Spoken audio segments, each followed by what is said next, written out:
अगर तुम तुम्हारी लाइफ के उस स्टेज में हो ना जहां पे तुम्हें लग रहा है कि तुमने उस बंदी के लिए क्या कुछ नहीं किया, इतने ज्यादा एफर्ट्स डाले, इतने ज्यादा इन्वेस्ट किया, इतने ज्यादा मैसेजेस किए, इतनी ज्यादा मनाने की कोशिश की, लेकिन फिर भी at the end of the day वो तुम्हारी लाइफ में नहीं आना चाहती एंड तुम्हें छोड़ के चली गई, एंड तुम्हें ऐसा फील हो रहा है कि मैंने इतनी ज्यादा केयर की फिर भी उसको कोई फर्क क्यों नहीं पड़ा, फिर भी वो मेरी लाइफ में आना क्यों नहीं चाहती।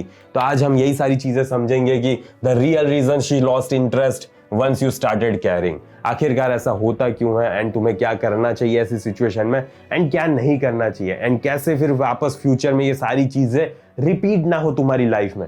तो चलो वीडियो को स्टार्ट करते हैं एंड टाइम वेस्ट मत करना, पूरा देखना। Curiosity died too soon. अब देखो मोस्ट ऑफ लोगों की यही दिक्कत आती है कि उनकी लाइफ में से ना जल्दी से जल्दी क्यूरियोसिटी चली जाती है, एंड जब भी क्यूरियोसिटी चली जाती है ना तब बंदी उतना ज्यादा अट्रैक्टेड फील नहीं करती। Attraction starts with curiosity not comfort. तुम लड़की के लिए इतना ज्यादा कंफर्टेबल सिचुएशन बना देते हो ना कि जो बोलेगी करने के लिए तैयार हो तुम। क्यों? क्योंकि वो तो महारानी है एंड तुम उसके नौकर हो। वो बोलेगी रात को 12 बजे कॉल करेंगे तो ठीक है, रात को 12 बजे कॉल करेंगे। यहाँ पे चलेंगे हम खाना खाने के लिए तो वहीं पे चलेंगे। ये मूवी देखनी है तो यही मूवी देखनी है।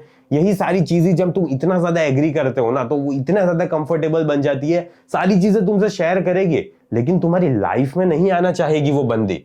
She felt the thrill when she didn't fully have you। उसको है ना तब थ्रिल फील हो रहा था जब वो तुम्हारी लाइफ में नहीं थी, लेकिन अब जब वो तुम्हारी लाइफ में आ गई है, जब तुमने उसको कमिटमेंट दे दिया, तब वो उतना ज्यादा अट्रैक्शन, इतना ज्यादा स्पार्क फील नहीं कर रही, ना ही उसको तुम्हारे साथ मजा आ रहा है।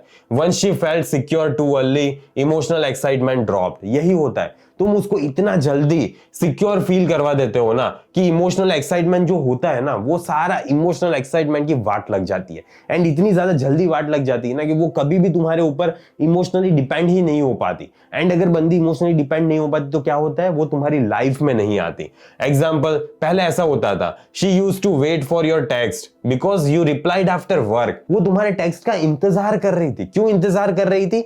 क्योंकि तुम अपने काम में बिजी थे, तुम अपने जीवन में कुछ काम कर रहे थे एंड वहां पे तुम उसका हर वक्त उसको मैसेज नहीं कर सकते, इसीलिए तुम टाइम के बाद, थोड़े टाइम बाद रिप्लाई करते थे, तो उस टाइम पे उसको मजा आ रहा था। लेकिन अब क्या हो गया है ना, तुम इंस्टेंटली रिप्लाई कर देते हो। क्यों? क्योंकि तुम्हारे जीवन में काम नाम की कोई चीज इंपॉर्टेंस रही नहीं है। लड़की पहले आएगी, काम तो मेरा बाद में होता रहेगा, तुम ये सोचते हो, एंड लड़की उल्टा सोचती है, ये अगर ये बंदा मुझे इतनी ज्यादा प्रायोरिटी दे रहा है तो ये अपना काम कब करेगा, ये मुझे खिलाएगा पिलाएगा कैसे, ये मेरा ध्यान कैसे रखेगा, तो मैं इसकी लाइफ में क्यों जाऊं, ऐसा सोचती है बंदी। इसीलिए तुम्हें हमेशा अपने काम को ज्यादा प्रायोरिटी रखनी पड़ती है। You over matched her energy, and most of बंदे यही करते हैं। लड़की थोड़ी एफर्ट डालेगी, तुम इतना ज्यादा एफर्ट डाल दोगे कि अब क्या ही बताऊं मैं, कि लड़की बोर हो जाएगी कि यार ये क्या है, इतना ज्यादा पागल सा बंदा। She was giving 40%, you suddenly give 150%। यही होता है मोस्ट ऑफ रिलेशनशिप में, यही होता है, एंड इसी वजह से दिक्कत आती है। Imbalance makes her feel she didn't earn your affection। जब भी लड़की को ऐसा फील हो जाता है ना कि उसने इतनी कोई मेहनत की ही नहीं है, फिर भी ये बंदा इतना ज्यादा अफेक्शन क्यों शो कर रहा है, तब उसका अट्रैक्शन धीरे धीरे ड्रॉप होने लगता है, क्योंकि उसे लगता है कि वो है महारानी एंड तुम हो उसके नौकर। समझ रहे हो? उसको ऐसी फीलिंग आने लगती है। When effort becomes one-sided, respect drops। यही होता है, जब भी एफर्ट है ना वन साइडेड बन जाएंगे ना, कि तुम यहां से इतना ज्यादा एफर्ट डाले जा रहे हो, रोजेस दे रहे हो, चॉकलेट्स दे रहे हो, सारी चीजें दे रहे हो, तो वहां से इतना ज्यादा रिस्पॉन्स नहीं आता बेटा। वहां से है ना रिस्पेक्ट भी खत्म हो जाएगी धीरे धीरे। एग्जाम्पल, सी सेंड्स हाई, वो एक छोटा सा हाई सेंड करेगी, ओके, हे सेंड करेगी। यू सेंड एन ऐसे लेवल रिप्लाई इंस्टेंटली, तुमने इतना ज्यादा ऐसे लिख भी लिया सेकंड्स में, उसको सेंड भी कर दिया। वाह, congratulations for dropping the attraction brother. She feels overwhelmed not excited. ये चीज समझना कि वो है ना इन सारी चीजों से ओवरवेल्म्ड फील हो रही है कि यार इतना ज्यादा बंदा क्यों कर रहा है मेरे लिए, ये फीलिंग आ रही है बंदी को। एक्साइटेड फील नहीं कर रही। एक्साइटेड फील कर रही होती ना तो तुम्हारी लाइफ में आती, लेकिन तुम्हारी लाइफ में नहीं आती क्योंकि वो एक्साइटेड फील नहीं कर रही। अगर तुम्हारी लाइफ में ऐसी बंदी है ना जो तुम्हारे साथ घंटों टाइम स्पेंड करती है, बात करती है, वीडियो कॉल करती है, मिलती है, सारी चीजें होती है, लेकिन फिर भी वो तुम्हें सिलेक्ट नहीं करती, एज अ मैन एक्सेप्ट नहीं करती, एंड कहीं ना कहीं बोलती है नहीं यार मुझे तुम पसंद हो लेकिन मैं तुम्हें साथ रिलेशनशिप में नहीं आ सकती। अगर ऐसा बोल रही है ना तो तुम्हें ये कोर्स की सख्त से सख्त जरूरत है। इसमें मैंने सारी चीजें बताई हुई है कि क्यों वो तुम्हें पसंद तो करती है लेकिन तुम्हें एज अ मैन उसका सिलेक्ट नहीं करना चाहती, एंड कैसे ये सारी पावर को शिफ्ट करना है एंड कैसे अपनी लाइफ में अट्रैक्ट करना है, सारी चीजें मैंने डिटेल में एक्सप्लेन की हुई है इस वीडियो कोर्स में, तो तुम चेकआउट कर सकते हो। सिर्फ 999 का है, तो अगर तुम्हें लग रहा है कि तुम्हें ये चाहिए तो तुम कमेंट में पिन चेक कर सकते हो एंड वहां से खरीद सकते हो। बाकी चलो वीडियो को कंटिन्यू करते हैं। Your care started feeling like a pressure. Suddenly यही चीज होती है, जब तुम इतनी ज्यादा केयर शो करने लगते हो ना, तब बंदी को ये प्रेशर जैसा फील होता है, constant check ins, emotional load जैसा लगता है। क्या यार, ये बंदा कॉन्स्टेंटली चेकिंग कर रहा है, खाना खाया, उठ गई, सो गई, काम किया, नहीं किया, पापा ने क्या बोला था, ज्यादा परेशान तो नहीं हो ना, अरे यार जिंदगी जियो ना, क्या यार घुसे पड़े हो। Carrying turn into managing your insecurities. फिर धीरे धीरे क्या होता है ना कि ऐसे सिचुएशन क्रिएट कर दी तुमने कि केयर से ज्यादा तो अब ऐसा लग रहा है बंदी को कि मैं इसको सहारा दे रही हूं, मैं इसको इमोशनली सिक्योर फील करवाने की कोशिश कर रही हूँ, क्योंकि इसकी लाइफ में है ही इतनी इनसिक्योरिटी। इसको जॉब में मजा नहीं आ रहा तो जॉब भी नहीं करनी भाई साहब को, एंड फिर भी जॉब करनी पड़ रही है क्योंकि पैसे कैसे आएंगे, ठीक है, तो अब मुझे इसको सहारा देना पड़ रहा है। होता है कुछ नहीं, दूसरी जॉब कर लेंगे हम, ऐसे वो तुम्हें सहारा दे रही है, तो अब यहाँ पे अट्रैक्शन नहीं होता brother. She felt she had to reassure you constantly. उसे बार बार ऐसा लग रहा है कि उसको तुमने कॉन्स्टेंटली रीअश्योरेंस देना पड़ रहा है। Example, you did I do something wrong, you felt distant today. क्या मैंने कुछ गलत कर दिया क्या, आज तो तुम बहुत ज्यादा डिस्टेंट फील हो रही थी मुझसे, ऐसा तुम बोलोगे, मुझे पता ही है तुमने ये लाइन बोली ही होगी, I am guaranteed sure man. She, वो ऐसा बोलेगी, bro I was literally in class office. यार मैं क्लास में थी, ऑफिस में थी, तुम्हारे अलावा भी मेरी जिंदगी में ना 1000 काम पड़े हैं। अपने दिमाग में सोच रही है ऐसा।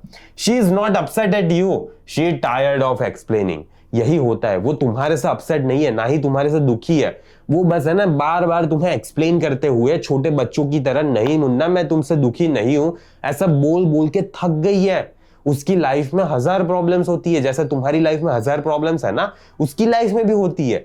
तो हर प्रॉब्लम का कारण तुम नहीं होते, तो उससे बार बार पूछना बंद करो कि मैंने क्या गलती की। तुमने कुछ गलती नहीं की, तुम दुनिया में आए हो ना, वही गलती है, लेकिन अब कुछ हो तो सकता नहीं है, ठीक है, तो ये सारी चीजें मत पूछा करो बंदी से। You stopped being the person she was attracted to. And जिस मोमेंट पे तुम ऐसे पर्सन बन जाते हो ना जिससे वो पहली बात में अट्रैक्ट हुई नहीं थी, तुम कुछ और थे पहले एंड अब कुछ और हो गए हो, समझ रहे हो तुम, एंड इसी वजह से अट्रैक्शन ड्रॉप हो गया। You dropped hobbies, gym, friends, purpose, सारी चीजें तुम भूल गए। क्यों? क्योंकि लड़की के प्यार में दीवाने हो गए तुम।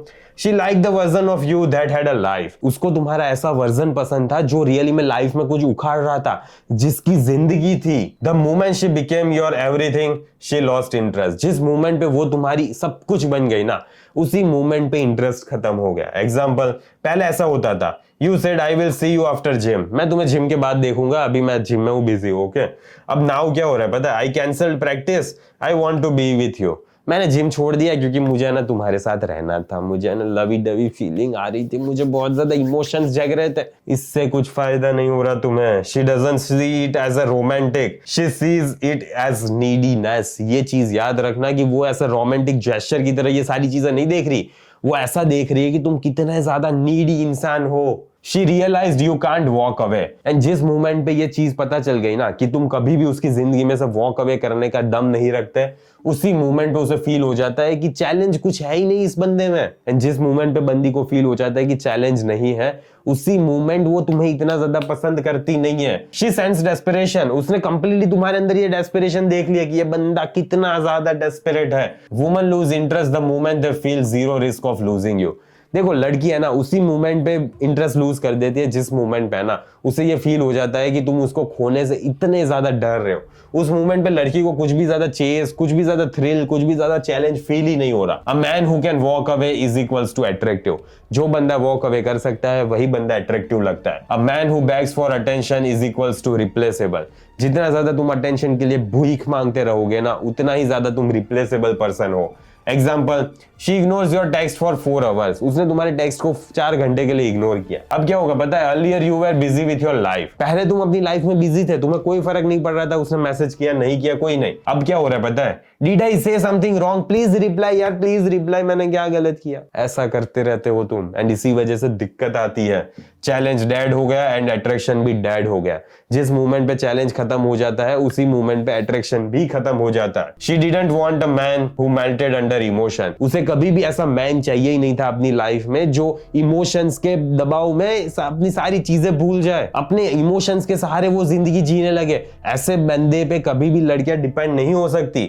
When you started caring, you also started oversharing your fears। जिस मूवमेंट पे तुमने इतनी ज्यादा केयर करना स्टार्ट कर दिया ना, उस मूवमेंट पे तुमने अंदर फियर्स भी लड़की को बताना स्टार्ट कर दिया एंड यही चीज तुमने गलत की। You placed emotional responsibility on her and तुमने ना अपनी सारी इमोशनल रिस्पॉन्सिबिलिटी उसके ऊपर डाल दी। She wanted emotional stability not emotional weight. उसे है ना इमोशनल स्टेबिलिटी चाहिए था, तुम्हारी इमोशंस का वेट नहीं चाहिए था एंड तुमने सारे अपने इमोशंस का वेट उसके ऊपर डाल दिया है। You became a project not a partner. तुम जिस मूवमेंट में पार्टनर में से प्रोजेक्ट बन जाते हो ना, उसी मूवमेंट लड़की को मजा नहीं आता। Example, you, I really like you, I think about you all day. हाँ, क्योंकि मेरी लाइफ में कुछ है ही नहीं, मैं नल्ला बैठा रहता हूँ पूरे दिन, तो इसीलिए तुम्हारे बारे में ही सोचता रहता हूँ, तुम्हें कितना ज्यादा पसंद करता हो, कितना ज्यादा प्यार करता हूँ, कितने अच्छे अच्छे विचार आ रहे हैं तुम्हारे लिए, हम ओयो में जाके ये करेंगे, ये सारी चीजें मुझे फील हो रही है तुम्हारे लिए। एंड वो ऐसा ही बोलेगी, ओ अच्छा अच्छा ओके अच्छा। अब इसका ट्रांसलेशन क्या है पता है? She didn't want the pressure of being your whole life. उसे कभी भी ये प्रेशर नहीं चाहिए था कि उसके लिए तुम पूरी जिंदगी हो, ठीक है? तुम्हारी लाइफ में और कुछ मैटर करता ही नहीं है। क्यों? क्योंकि वो लड़की है जिसके अराउंड तुम्हारी दुनिया घूमती है एंड जिस मोमेंट पे ये सिचुएशन हो गई ना, उस मोमेंट पे ही खत्म हो गया अट्रैक्शन, ठीक है? तो प्लीज ये सारी चीजों को कंसीडर करो एंड ये सारी चीजों को करना बंद करो। एंड अगर अभी तक तुम उस लड़की को अपनी लाइफ में ला नहीं पाए हो तो मेरे कोर्सेज चेकआउट करो। वो कोर्सेज तुम्हें हेल्प आउट करेंगे कि क्या चीजें करनी है, क्या चीजें नहीं करनी, कैसे लड़की को अपनी लाइफ में लाना है, कैसे टेक्स्ट के थ्रू डेट कर पे जाना है एंड जल्दी से जल्दी डेट पे ले जाना है ताकि अट्रैक्शन बरकरार रहे। डेट पे क्या चीज करनी है, क्या चीज नहीं करनी, सारी चीजें मैंने डिटेल में एक्सप्लेन की हुई है। तो कोर्स को जल्दी से जल्दी चेकआउट करो। बाकी इस वीडियो को यहीं पे समाप्त करते हैं। जल्दी मिलेंगे अगले वीडियो में। अंटिल देन बाय बाय, सी या।